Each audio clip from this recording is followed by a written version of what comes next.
go grab some E85 because I'm pretty low. Bruh, I just found a C8 Corvette.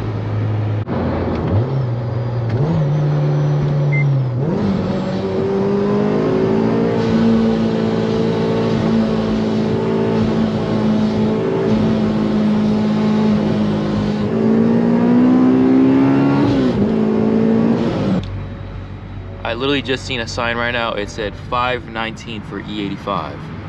5 gallons and 19 cents for E85. Are you crazy?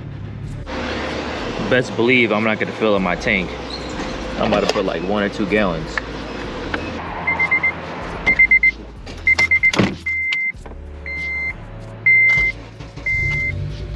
Alright guys, so this is my full mod list and this is how much I spent on the car. So the supercharger kit cost me about $2,000. The injectors, we could say about $200. So far we have $2,200, $200 for injectors, $2,000 for the supercharger kit. And let's talk a little bit about this. This is a level 7 performant oil scavenger cap. So basically it is routed with AN fittings all the way down to an oil catch can. And basically if you're boosted, this is a must. You need to run this on your car. It releases the pressure from the engine when boosted. So when you're boosted, you have a lot of pressure, and basically this releases that and it catches to the oil catch can right there.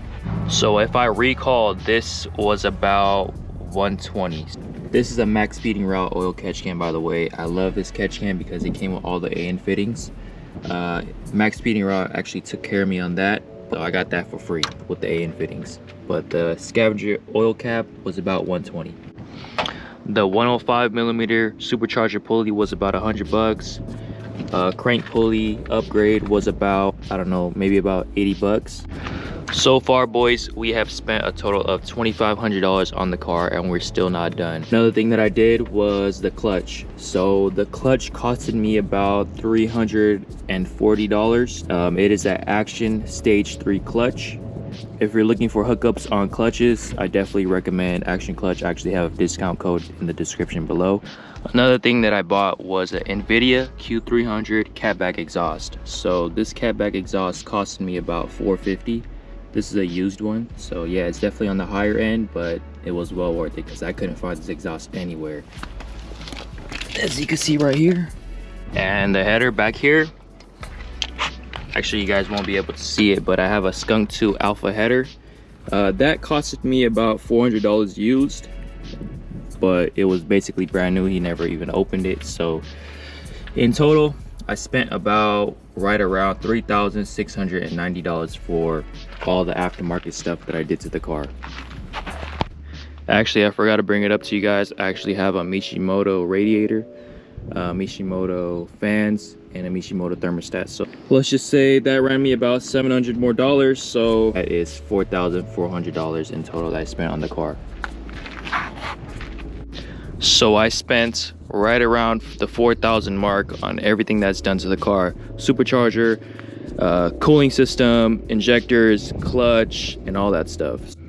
So I actually posted a Q&A on my Instagram story, and one of the questions that I seen was, when did you get it and what's the story behind it? So I got this car a couple months ago and I couldn't find an Gen Civic Si anywhere. So I told my cousin, he works at CarMax. I told him, hey bro, can you find me a Gen Civic Si? He said, yeah, I got you. So we got this car from Texas, all the way from Texas. I believe it was from the original owner, and they wanted about $9,500 for it.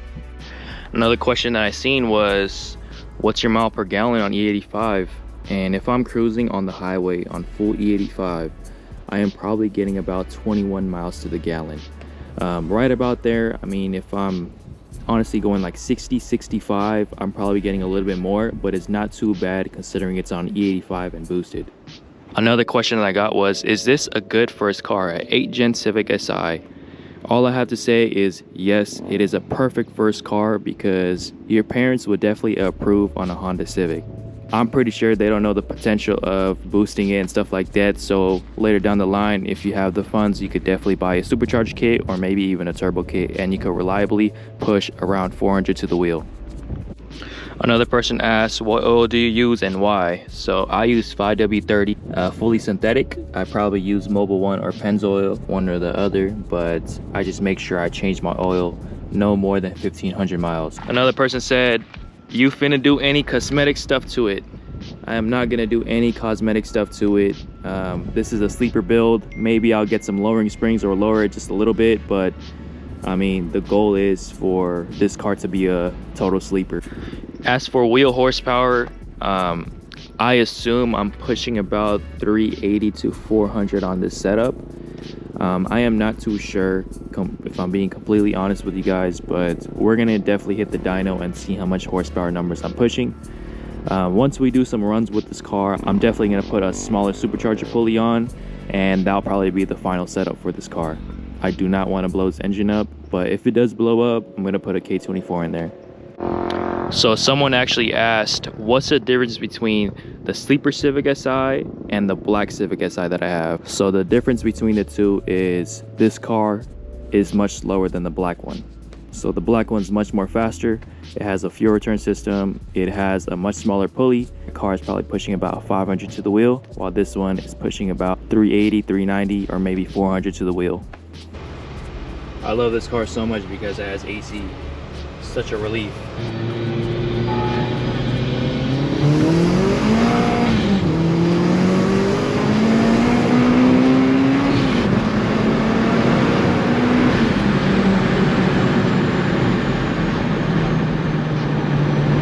So I'm probably gonna do one more pull and end today's video, but I'm really looking forward to go V8 hunting in this car.